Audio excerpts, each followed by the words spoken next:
Bonjour tout le monde et bienvenue dans les backrooms. 3 ans de backroom, je vous l'ai dit lors d'un petit short. Et puis 3 ans ça se fête, mine de rien, c'est l'âge d'un beau petit bébé.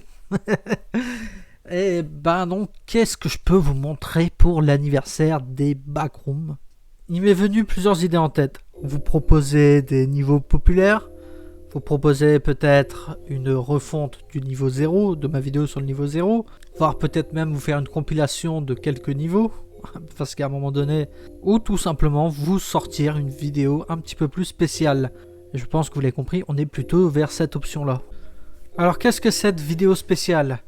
Je suis un fan des backrooms, vous êtes des fans des backrooms, et je ne pense pas que vous serez étonnés de savoir que je recherche des produits en rapport avec les backrooms, ce qui n'existe pas tout à fait. Alors oui, je pourrais acheter le pantalon backroom, ce serait rigolo, mais bon. Mais je me suis plutôt tourné vers les sites de particuliers, notamment Fiverr, pour convenir à mes besoins. Et aujourd'hui, je vais vous montrer certains produits que j'ai pu acheter sur cette plateforme. Alors soyez donc prêts, car la vidéo va commencer.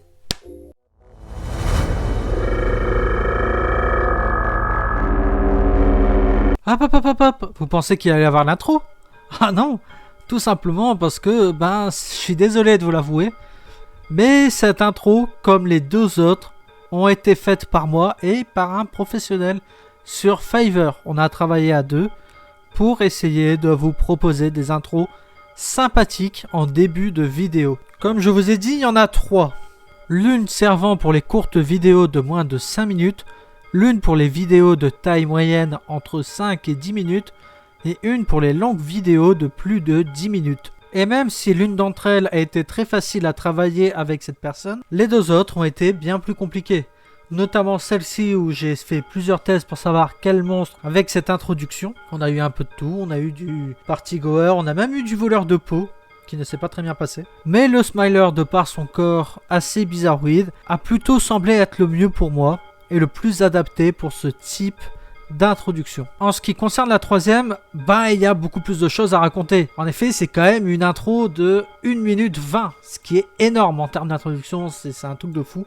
C'est pour ça que je peux que la mettre pour les longues vidéos. Tout d'abord, cette introduction commence avec l'étage The End, ce qui rappelle d'une manière assez cynique et assez horrible le destin qu'attend toute personne dans les backrooms, celle de rester bloqué ici pour toujours. Par la suite, on a deux entités des niveaux principaux, la bête du niveau 5 et la chose du niveau 7. Il n'y a pas grand chose à dire sur eux, voire même rien du tout, c'est juste un choix personnel, deux entités que j'aime bien et que je voulais mettre dans cette introduction. Par la suite, on a le Party Goer, peut-être l'une des entités les plus polémiques qu'il y a dans les backrooms. Beaucoup de gens l'adorent, beaucoup de gens le détestent.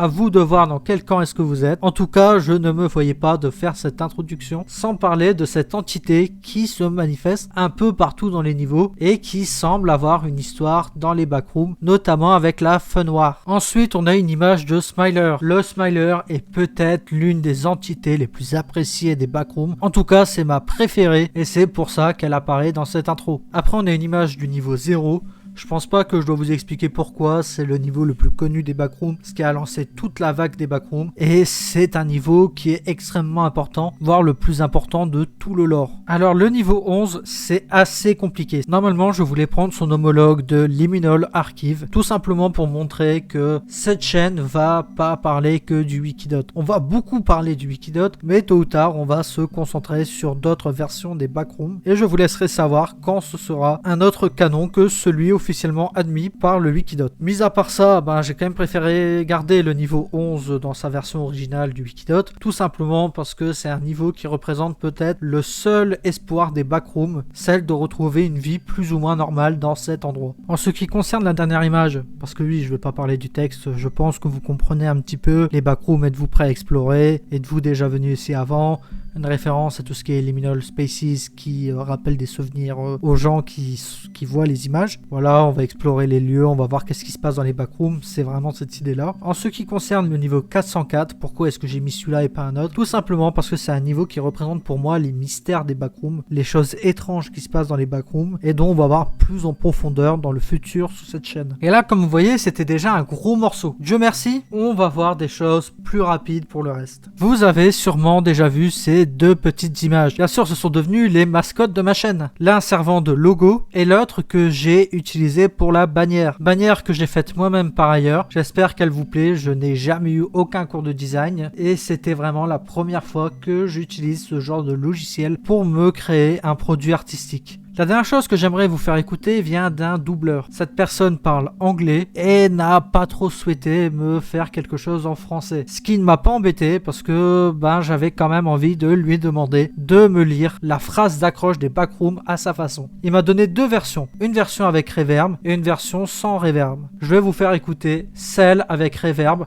Vous allez voir, c'est assez dingue. If you're not careful and no clip out of reality in wrong areas, you'll end up in the back rooms, where it's nothing but the stink of moist carpet, the madness of mono yellow, the endless background noise of fluorescent lights at maximum hum buzz, and approximately 600 million square miles of randomly segmented empty rooms to be trapped in.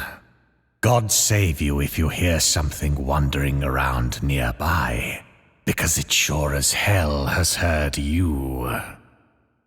Alors, comme vous l'entendez, moi personnellement je suis bluffé, j'espère que vous aussi.